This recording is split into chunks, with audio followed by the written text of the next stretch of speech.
Astaire and Rogers, and we thought we were the best comedy team since Laurel and Hardy. For decades, fans of the Dick Van Dyke Show couldn't help but wonder, was there something more between Dick Van Dyke and Mary Tyler Moore? Their on-screen chemistry as Rob and Laura Petrie felt too genuine to be just acting. Whether they were dancing across the living room or delivering rapid-fire jokes, it was like watching a couple that truly belonged together. It wasn't just performance, it was magnetic. As the cameras stopped rolling and the years rolled on, that question never went away. Rumors swirled, speculation spread, and yet, both stars remained largely silent about what really happened behind the scenes. They shared a deep bond, no doubt, but neither ever publicly crossed the line from affection into confession. Still, the mystery lingered. Could a connection so real on-screen be completely platonic off it? Now, at 99 years old, Dick Van Dyke has finally begun to open up about that pivotal time in his life. His words, though soft-spoken, carry the weight of years of memories, unspoken feelings, and maybe even a few regrets. This is the story of what really happened, a journey through fame, love, silence, and a bond that shaped them both forever. And it begins long before the spotlight ever found them. Long before he was a household name, Dick Van Dyke was just a skinny kid from Danville, Illinois, dreaming of something bigger. He dropped out of high school to join the Army Air Forces during World War II, but was too underweight to fly. Instead, he became a radio announcer, discovering a knack for entertaining. After the war, he hit the road with a mime act and slowly worked his way up, performing in nightclubs and landing spots on local TV. His big break came when a CBS connection got him a 7-year contract, launching him onto national television. He co-hosted morning shows and soon landed on Broadway in Bye Bye Birdie, earning a Tony despite lukewarm reviews. But it was the Dick Van Dyke Show that changed everything.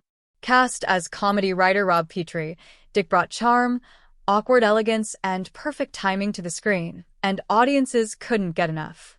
That's also when Mary Tyler Moore entered the picture. As his on-screen wife, she brought a wit and warmth that perfectly matched his. Their performances didn't just work, they soared.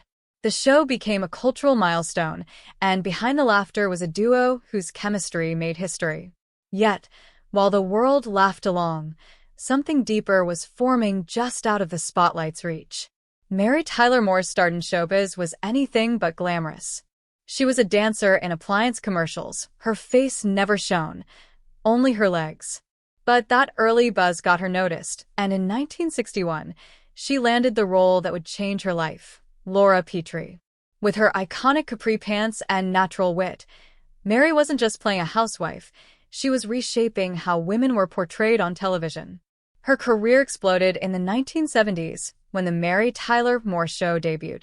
As Mary Richards, a single woman working in a newsroom, she became a symbol of empowerment and independence. The show was smart, funny, and revolutionary, winning 29 Emmys and making Mary a legend. She pushed boundaries in an industry dominated by men, proving that charm and strength could go hand in hand. But behind her glowing smile, Mary's life was filled with sorrow. Her sister died from a mix of pills and alcohol. Her only son accidentally shot himself at 24. She quietly battled alcoholism and diabetes for decades, even losing most of her eyesight. Still, Mary never stopped pushing forward.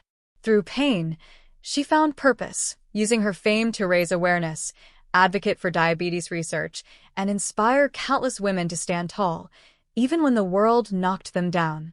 The chemistry between Dick Van Dyke and Mary Tyler Moore was so electric, many assumed something romantic had to be happening off-screen. Their banter, body language, and effortless connection made them feel like a real couple. Fans and even fellow cast members believed there was more beneath the surface. But in truth, their bond was rooted in deep respect, admiration, and a shared sense of humor, not romance. In their memoirs, both stars reflected on how meaningful the partnership was. Dick admitted he initially doubted whether Mary could pull off comedy, but she quickly proved him wrong. She, in turn, described him as one of the kindest, funniest, and most supportive people she'd ever worked with. They leaned on each other through the pressures of fame, but neither ever crossed that invisible line. What they had was rare, a deep emotional closeness that didn't need labels. Still, life pulled them in different directions. They both carried private pain, personal losses, failed relationships, and inner struggles that kept them moving in parallel but separate paths. They didn't fall out. They simply drifted apart with time. The connection never soured, but it also never fully bloomed into something more. It was the kind of relationship where silence said more than words, and where the what-if always lingered quietly in the background. Dick Van Dyke's personal life was as complex as his career was dazzling. He married Marjorie Willett live on a radio show, had 4 children, and later fell in love with actress Michelle Triola. Their decades-long relationship ended only with her passing. Then, in his mid-80s, Dick found love again with Arlene Silver, a makeup artist 46 years his junior, and they've been inseparable ever since. But love wasn't his only struggle. Dick battled alcoholism for years before checking into rehab in 1972. He kicked the habit, but continued to fight health challenges, including a bizarre pounding sensation in his head that went unexplained for 7 years. From house fires to collapsing lungs, he faced near-death moments with humor and humility, even appearing on The Masked Singer at 97, reminding everyone he still had spark. Mary, too, faced her own silent battles. She lost her son, overcame addiction, and quietly lived with diabetes that gradually stole her sight. Yet she remained gracious and graceful until the very end. Her later years were quieter, but full of strength. When she passed in 2017, it wasn't just the end of a television era.